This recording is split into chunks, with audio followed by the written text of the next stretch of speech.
What's going on YouTube? Back here with another video. Today I am finally back to making a video. It's been forever that I made a video with actual content, but I'm back and I want to kind of explain to you what my plans were with this machine. So to give you kind of a rundown of what's happened since I've made my last relevant Mac Pro video. That Mac Pro was a 2009 3.46 gigahertz 8-core Mac Pro. This is a 2010 2.4 gigahertz Mac Pro, 8-core dual CPU. This has been kind of a last-minute thing. So the whole story behind this machine was, it was listed on Craigslist for, I think, $100. He said it wouldn't boot up. It had some kind of weird RAM in it, and he just said, yeah, I think it wouldn't boot up. He said the power supply was definitely going bad, all this stuff. I was like, okay, whatever, I'll come buy it. And when I got there, he was like, yeah, I'm so glad you came and got it. I've got like 14 calls about it, man. Just take it out of here. So, ended up picking it up. Turns out, the power supply, I know I said in the last video, the power supply was bad. The power supply is actually good, but it has some, it's acting funny to say the least. But the real issue was the RAM. It was having pretty bad RAM issues. The RAM that it came with was some kind of weird DDR3 or something like that. It wasn't the right RAM for the CPUs. I basically swapped over the RAM from my Mac Pro. Machine booted up just fine. Now it has I'm pretty sure the power supply is dying, but I'm not really too concerned about it. You have to press the power button a bunch of times for it to go. So, that's kind of the backstory behind this Mac Pro. I know I was supposed to keep the Mac Pro, the 09 Mac Pro, and do a whole build series on that, but I kind of I saw this, I was like, it's kind of a no-brainer if it works. If it doesn't work, I'm only losing $100. So that's what I ended up doing.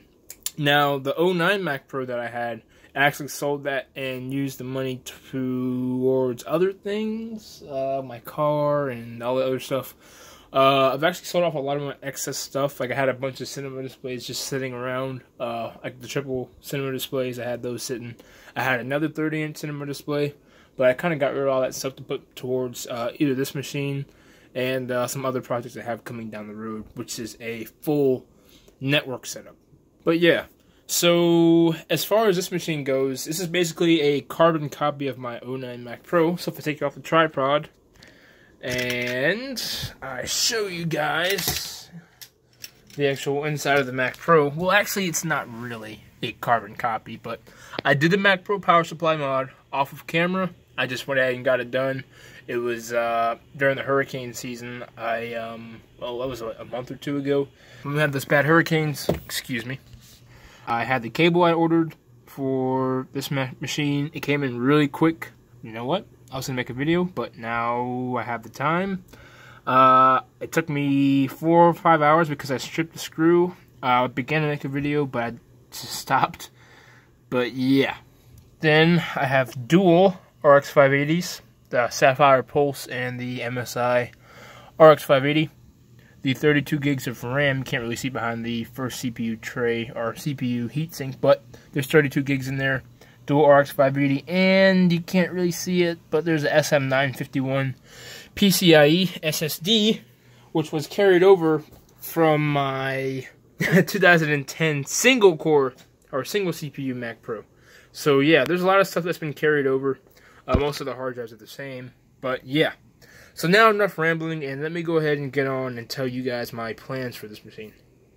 Alright, first things first, I want to show you guys the specs of the machine. So, mid-2010, 2 by 2.4 gigahertz quad-core Intel Xeon, 32 gigs of RAM.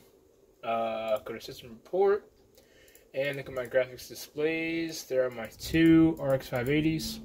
One is the Sapphire Pulse, and one is the MSI one that I've had since I've had my 2010 single CPU, I want to say. I'm not sure, but yeah. So first things first, what I want to do is I want to explain to you what the primary use in this machine is now. This is actually going to be the basis bed for my network setup. Kind of rambling, but yeah. This is not going to be a video editing centric machine. This is going to be more of a all in all, more of a well-rounded machine, if you want to say. I don't know. It's not going to be used primarily for video editing. It's going to be used for everything. So, first things first is to get rid of these 2.2 gigahertz or 2.4 gigahertz CPUs. We're going to be using the X5680 3.33 gigahertz 6 cores. So we're going to be a 12-core Mac Pro finally. I've been meaning to do a 12-core upgrade for so long, just never gotten around to it. And this is something that I've been meaning to do for a while. So first up, the first thing we're going to be doing, and these are in order by the way, is the dual 6-core Xeons. So in total, it'll be 12 cores at 3.33 gigahertz.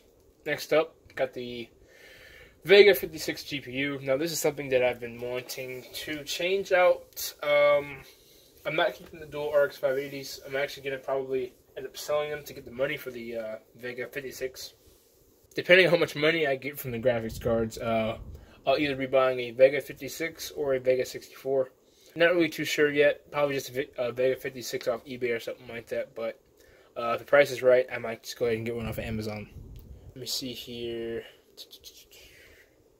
Next up, now that Mac Pro support NVMe booting, I'm going to be using a NVMe drive. It's a lot faster. I'm going to be using the Samsung 970 Pro. Probably going to do the 512 gig. I don't really need a terabyte. M.2 SSD. Mac Pros now support NVMe booting. Going to be doing that video too. That's probably it for storage wise. I think everything else is pretty good. I might throw in a couple of 3 terabyte hard drives, but other than that, that's pretty much it for storage. Then last but not least, I'm going to be testing the Gigabyte GC Titan Ridge Thunderbolt card. There are rumors that this is starting to work in the Mac Pro, but people have yet to confirm it. There's a lot of stuff happening with the Mac Pro actually in this last couple of months that I haven't been really covering because I've just been out of the loop. But apparently they work in Mac Pros and they can have a display or two. I'm not really too sure. I've only read about it vaguely. Definitely going to be trying that out in the near future.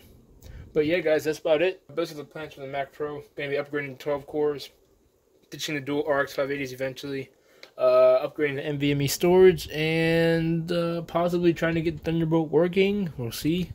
Still on the fence about that, but that's something I probably will be doing. But back to what I was saying earlier, the Mac Pro is really going to be more of an all-around machine. It's not really going to be a strictly video editing or a setup for video editing. The RX 580s, the dual RX 580s were for video editing. I am now going to try to be in IT. We'll see how that works out. But yeah, this is going to be a all-around machine, a VM workstation, EXSI, VirtualBox, all that stuff. Going to be running multiple OSs. I might be upgrading the displays, but that's another topic. But yeah, I think that's all I have to say. Nothing else has really changed significantly on the Mac Pro, except for what I've covered so far. Got the pixels when I've done to it. But yeah, thank you guys so much for watching, and I'll see you guys hopefully next week with another video.